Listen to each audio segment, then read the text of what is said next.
Tale of Jemima Puddle Duck by Beatrix Potter.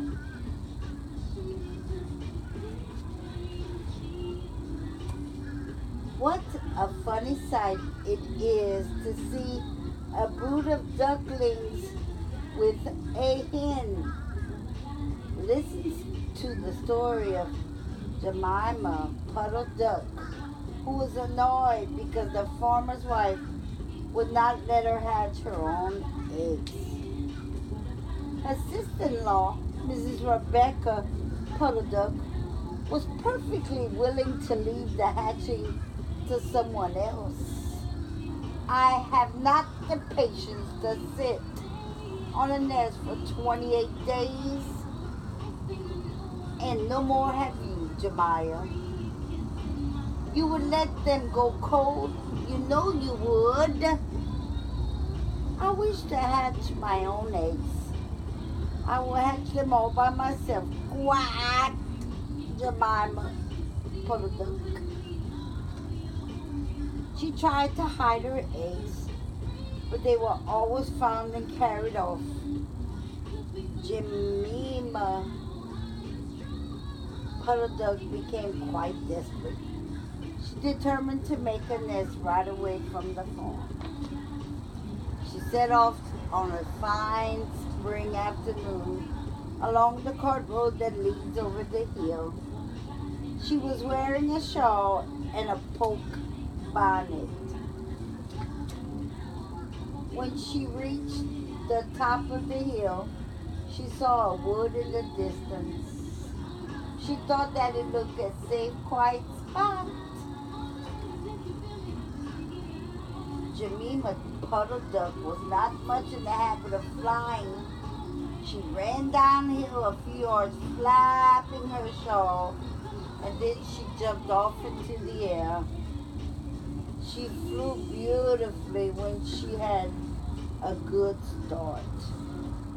She skimmed along over the treetops until she saw an open place in the middle of the wood, where the trees and the brushwood had been cleared. Jemima alighted rather heavily and began to waddle about in search of a convenient dry nesting place. She rather fancied a tree stump among some tall foxgloves. But seated upon the stump, she was startled to find an elegant dressed gentleman reading a newspaper. He had black prick ears and a sandy-colored whiskers. Quack, quack, said Jemima Puddle Duck with her head in a blue bonnet on the side. Quack. With a horn. The gentleman raised his eyes above his newspaper and looked curiously at Jemima. Madam, have you lost your way? He said. He had a long bushy tail which he was sitting upon, as the stump was somewhat damp. Jemima thought him mighty civil and handsome. She explained that she had not lost her way, but that she was trying to find a convenient, dry nesting place. Ah, is that so? Indeed, said the gentleman with sandy whiskers. He looked up the newspaper and put it in his coat tail pocket. Jemima complained of the superior end. Indeed, how interesting. I wish I could meet with that fowl. I would teach it to mind its own business. But as to a nest, there is no difficulty. I have a sack full of feathers in my woodshed. No, my dear madam, you may sit there as long as you like, said the bushy long-tailed gentleman. He led the way to a very retired, dismal-looking house amongst the foxgloves. It was built of faggots and turf, and there were two broken pails, one on top of another by way of a chimney. This is my summer residence. You would not find my earth, my winter house so convenient, said the hospitable gentleman. There was a tumble-down shed at the back of the house, made of soap boxes. The gentleman opened the door and showed Jemima in. The shed was almost quite full of feathers. It was almost suffocating, but it was comfortable and very soft. Jemima Puddle Duck was rather surprised to find such a vast quantity of feathers, but it was very comfortable, and she made a nest without any trouble at all. When she came out, the sandy-whisked gentleman was sitting on a log reading the newspaper. At least he had spread it out, but he was looking over the top of it. He was so polite that he seemed almost sorry to let Jemima go home for the night. He promised to take care of her nest until she came back again next day. He said he loved eggs and ducklings.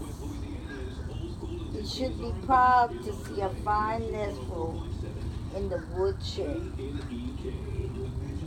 Jemima Puddle Duck came every afternoon.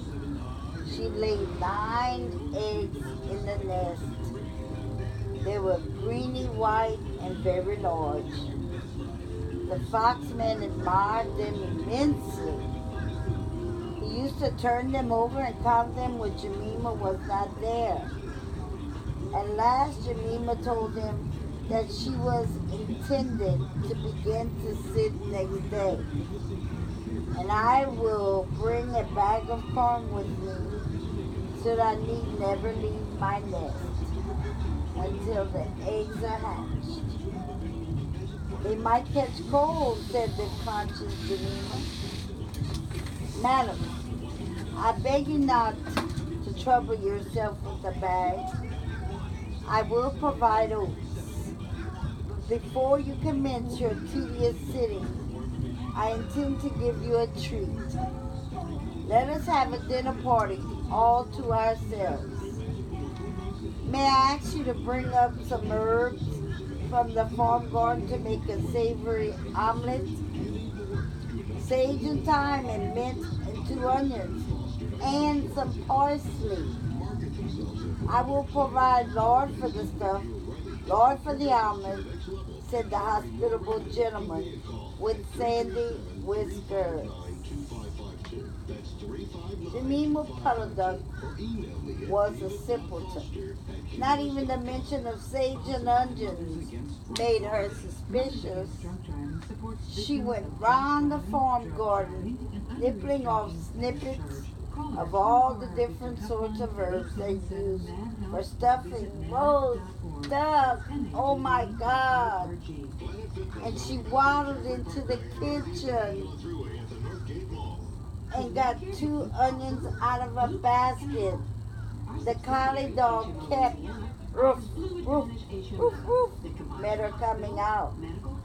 What are you doing with those onions, said Kip. Where do you go every afternoon by yourself, Jemima Puddle Duck? Jemima was rather in awe of the collie. She told him the whole story. The collie listened with his wise head on one side. He grinned when she described the polite gentleman with sandy whiskers. He had several questions about the wood and about the exact position of the house and shed.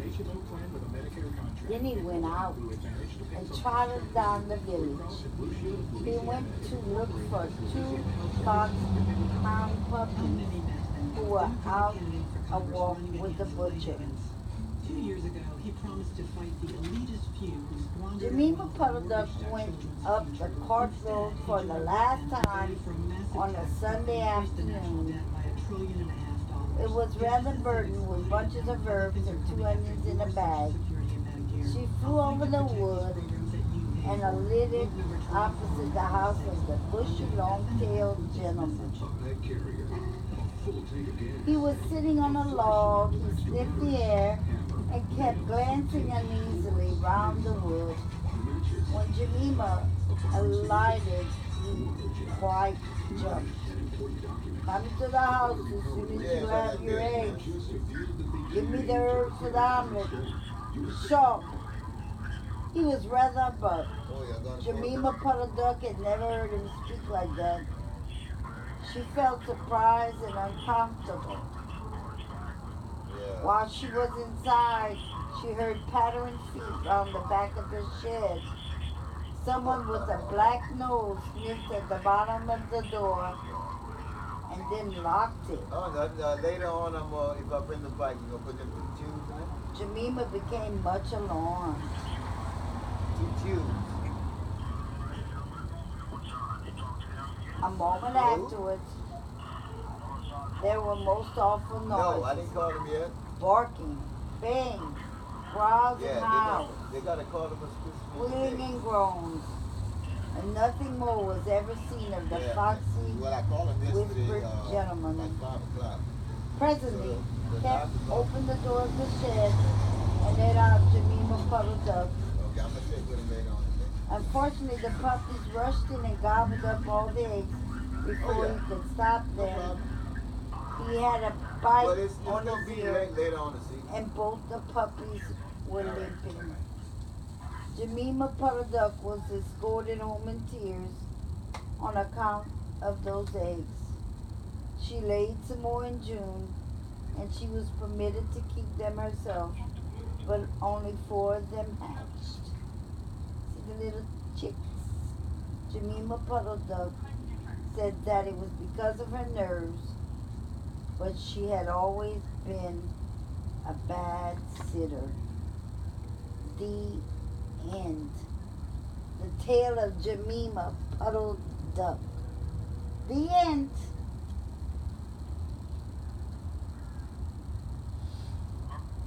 Hey, Chris, you busy?